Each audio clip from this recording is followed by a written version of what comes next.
دادا مرحوم 7 فٹ قد کے مالک تھے۔ 21 بھینسیں، کچھ بیگھے زمین، چھوٹا سا گاؤں، یہی دنیا ہوا کرتی تھی۔ زبان کے بہت تیز تھے، اکثر لوگ ان کو دیکھ کر ہی کنی کترا جاتے تھے۔ جب بھی بات کرتے گالیاں ضرور دیتے۔ گاؤں کے لوگ ان سے سخت نالاں رہا کرتے تھے۔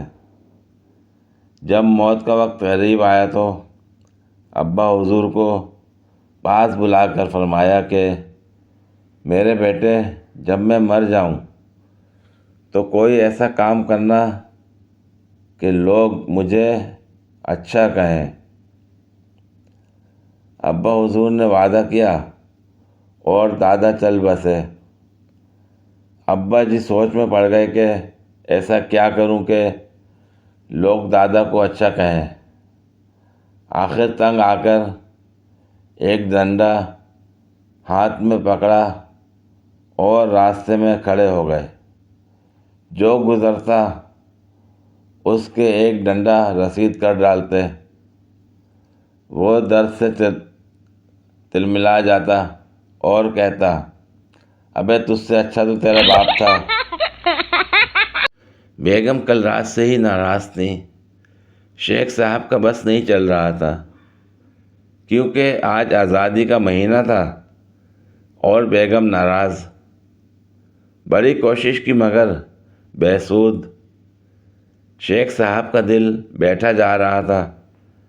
بیگم نہ کوستی نہ طعنے دیتی، بس اس نے مکمل خاموشی اختیار کر رکھی تھی۔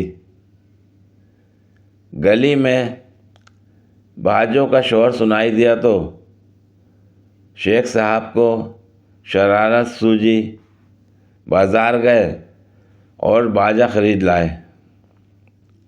لا کے بچوں سے کہا، خوب بجاؤ۔ دراصل شیخ صاحب چاہتے تھے کہ بیگم بچوں پر خوب غصہ کریں، کوسنے دیں اور شام تک اس کا سارا غصہ ٹھنڈا ہو جائے۔ بچوں کی ایک عادت شریفہ ہے، کھلونوں سے کھیل کے یا تو اسے توڑ دیتے ہیں، اس میں مٹی بھر دیتے ہیں، یا کوئی مکینکی کر کے کھلونے ہی اپاہج کر دیتے ہیں۔ سب کچھ پلان کے مطابق ہوا۔ بچوں نے خوب باجا بجایا اور ماں سے خوب داد وصول کی۔ شام ہونے کو تھی۔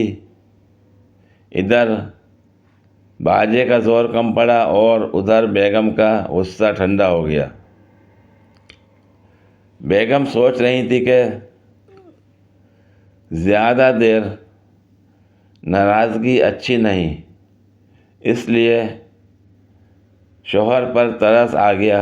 شیشے کے آگے بیٹھ گئیں اور لگیں خود کو سنوارنے۔ شیخ صاحب جو کہ بڑے رومانٹک واقع ہوئے تھے، کن اکھیوں سے بیگم کو دیکھ رہے تھے۔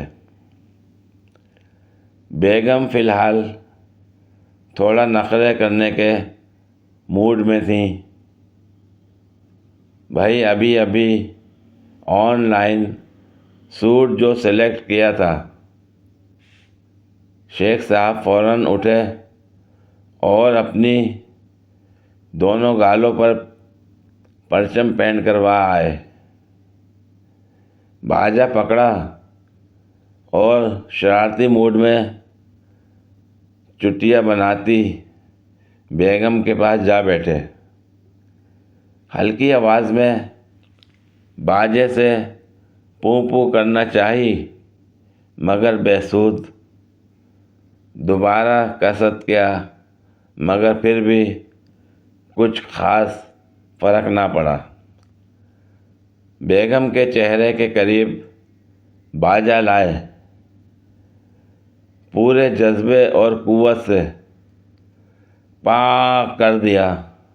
بس پاک کرنے کی دیر تھی کہ باجے میں پھنسی مٹی، بیگم کے تازے میک اپ کی ایسی تیسی کر گئی۔ عینی شاہدین اور آخری ہمسایہ مصدقہ اطلاعات کے مطابق شیخ صاحب حوض لاپتہ ہیں۔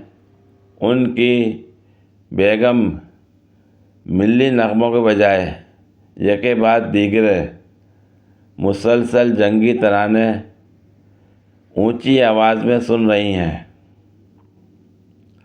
سب دعا فرما لو۔